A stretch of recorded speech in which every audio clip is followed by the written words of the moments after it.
Hey, what's going on, guys? So this is going to be our little review on the Reaction Strike Revolution frog. It's a pretty cool little frog here. Got to fish with it quite a bit over the last couple weeks, and I had some luck on it. And I'm going to go over my experience on the water with it and how it stacks up against some of the more known frogs that are on the market. So let's check it out. Okay, guys, so the Revolution frog, according to Reaction Strike's website, they've got three different sizes in this frog. They've got a 45, a 55, and a 65 millimeter. The 65 millimeter obviously is going to be more like the 65T of the Copper's live target, this big guy here. The 55, which is what we have in front of us, which is going to be more like the 55T, and then you have the really ultra small one in that 45, which I haven't really been able to find the 45 or the 65 at many places. I think most places carry that 55, which is this one that we have in front of us. That's the one that Tack Warehouse has. They also have a popping frog, which I think is about 55, maybe slightly smaller than a 55. They're calling it 2 inches 3/8 of an ounce. So it's probably about the same size as this one. But as far as this one's concerned, it has a length of 2.16 inches and has a weight of 3/8 of an ounce, so it is quite a bit lighter. And it's a topwater floating style hollow body frog. Like I said before, you guys, the frog is a small frog. I mean, looking at it, or just looking at the 55 millimeters of it, I guess it doesn't seem that small because the Copper's live target 55T, I fished with that one for a long time, but even looking at it up against that one, it's skinnier than that one. I mean, I guess here you don't see that disparity here, but it seems much smaller than it actually is, I guess. The lure actually casts very, very well. Go ahead and show it up against that 65 that I normally fish with. That'll really give you the idea.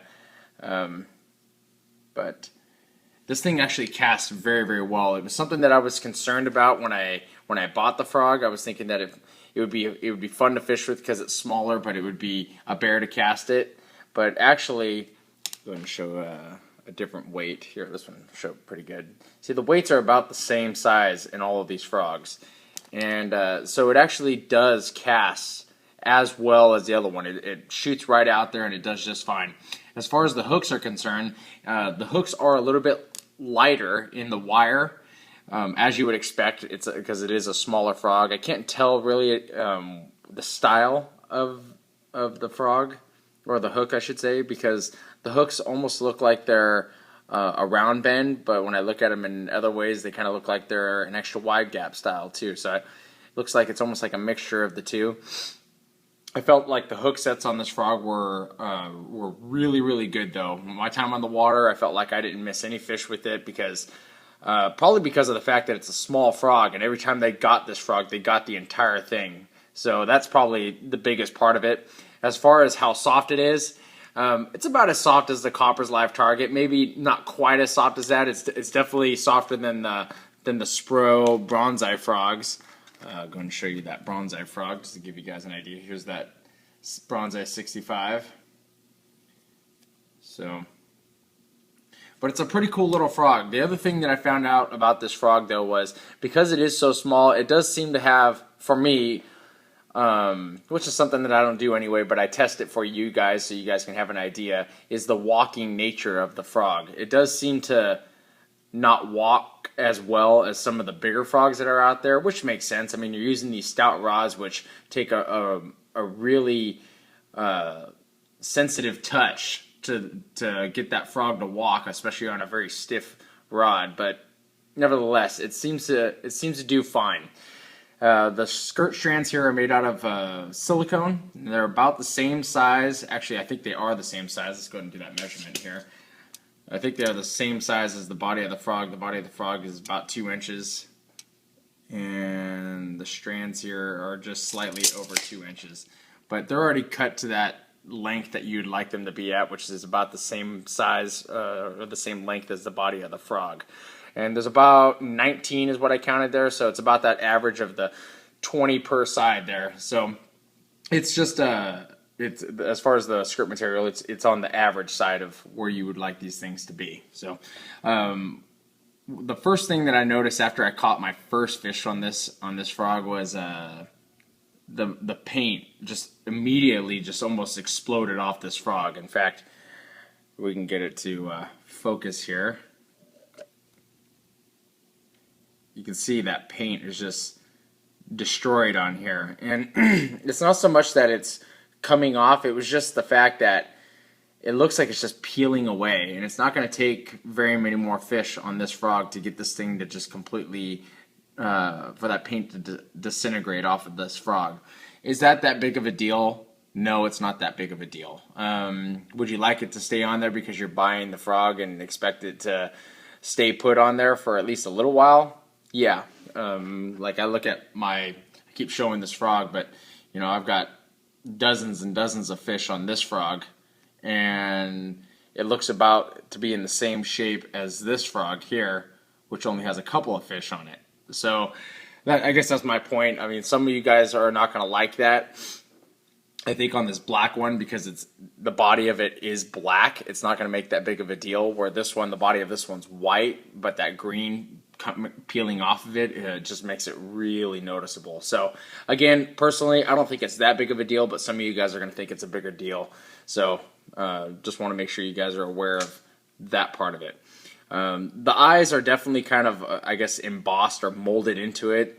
There is obviously the painting of the sclera and all that good stuff on there to make the eye, but it's definitely, the eye is actually molded into the body of it. So there's no rattle in the frog, and they say that most frogs, in fact they say this on their website too, they say that most frogs in nature are about 2 inches, which is 50 millimeters, and this is the 55, and the realistic size of these frogs make them much more natural forage for any bass. So I think that they're really, the idea by telling us about that, I think they're trying to push this size frog here.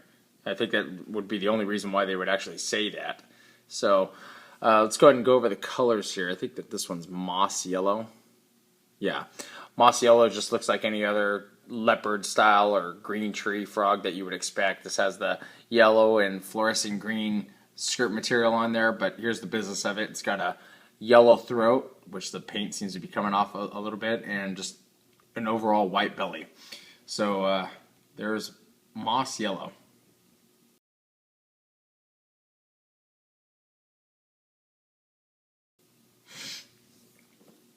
So the one we have here is called Rainforest Black, and I actually really like this color. I think, like most of you guys, and any of the black colors, they look really well and they seem to produce really well. At least you seem to have a lot of confidence in them, so they do produce well because you fish them longer and more correctly when they're in that color. At least that's the case for me. When they're black like this, I just have a lot of confidence in that color.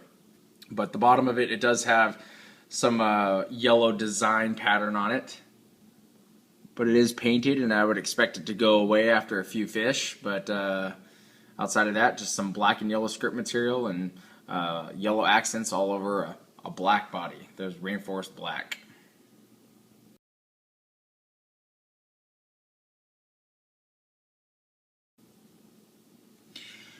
So anyway, there's my review of the frog. I really appreciated fishing with this frog because I like the idea that it's smaller. I thought I would get hit maybe a little bit more.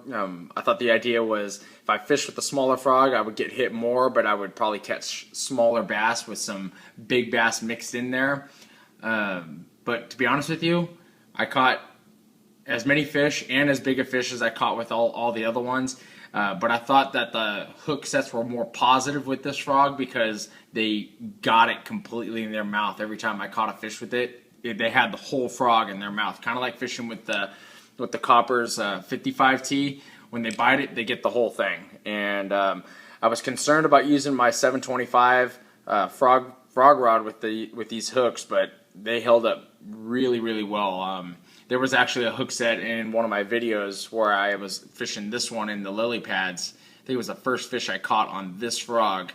And I mean, I set that hook so hard you can actually hear that braid in there whining in it. So that gives you an idea of how much pressure was on those hooks, and they held up just fine. So Pretty cool frog. I hope you guys will check it out because I'm really starting to dig the smaller size after fishing all these big ones all summer. So if you guys like the video, please hit the like button down there in the lower left corner. Really appreciate that. And stay tuned for the next review. I think we're going to have 4 more coming up in the next 2 weeks, and then we're going to have to place another tackle warehouse order. So stay tuned, and thanks for watching.